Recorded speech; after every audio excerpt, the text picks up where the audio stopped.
Amazing इस्लाम के मुअज़्ज़ज़ दोस्तों, अस्सलामु अलैकुम। मैं हूं मोहम्मद अक्कास साबित और आप देख रहे हैं अमेजिंग इस्लाम।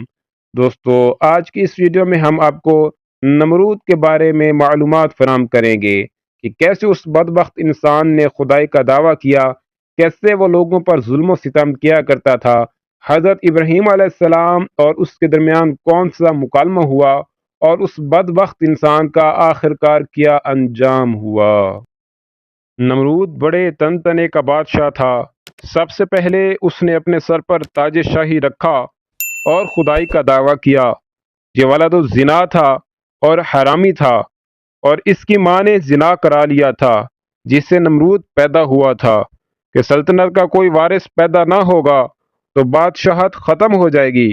लेकिन ये हरामी लड़का बड़ा होकर बहुत इकबालमंद हुआ और बहुत बड़ा बादशाह बन गया। मशहूर है कि पूरी दुनिया की बादशाही सिर्फ चार ही शख्सों को मिली, जिनमें से दो मोमिन थे और दो काफिर। हज़रत सुलेमान अलैहिस्सलाम और हज़रत जुल्करनैन जो साहिबाने ईमान थे, और नमरूद व बख्त नसर ये दोनों काफिर थे। नमरूद ने अपनी सल्तनत भर में ये कानून नाफिज कर दिया था कि उसने खुराक की तमाम चीज़ों को अपनी तहवील में ले लिया था। ये सिर्फ उन ही लोगों को खुराक का सामान दिया करता था जो लोग उसकी खुदाई को तस्लीम करते थे। चुनाचे एक मर्तबा हज़रत इब्राहीम अलैहिस्सलाम उसके दरबार में गल्ला लेने के लिए तशरीफ़ ले गए, तो उस खबीस ने कहा कि पहले तुम मुझको अपना खुदा तस्लीम करो, जभी मैं तुमको गल्ला दूंगा। हज़रत इब्राहीम अलैहिस्सलाम ने भरे दरबार में अलल ऐलान फरमा दिया कि तू झूठा है और मैं सिर्फ एक खुदा का इबादत गुजार हूँ, जो वहदहू ला शरीक लहू है। ये सुनकर नमरूद आपे से बाहर हो गया और आपको दरबार से निकाल दिया और एक दाना भी नहीं दिया।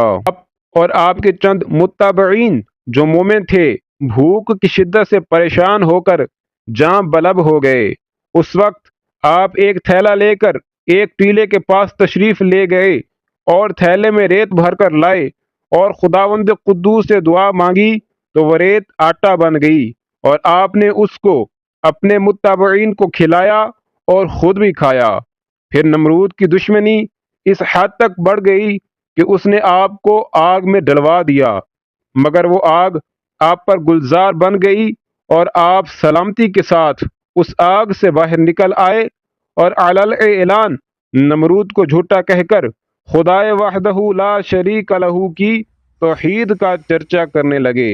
नमरूद ने आपके कलमा हक से तंग आकर एक दिन आपको अपने दरबार में बुलाया और बसूरत मनाजरा मुकालमा करना शुरू कर दिया।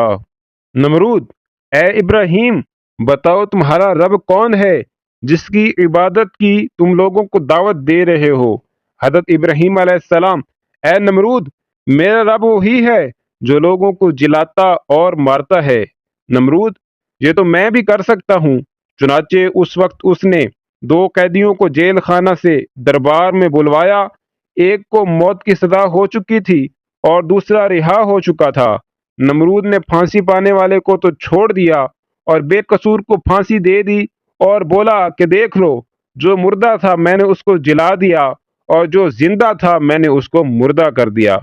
हजरत इब्राहीम अलैहिस्सलाम ने समझ लिया कि नमरूद बिल्कुल ही अहमक और निहायत ही घामड़ आदमी है, जो जिलाने और मारने का ये मतलब समझ बैठा। इसलिए आपने उसके सामने एक दूसरी बहुत ही वाज़े और रोशन दलील पेश फरमाई।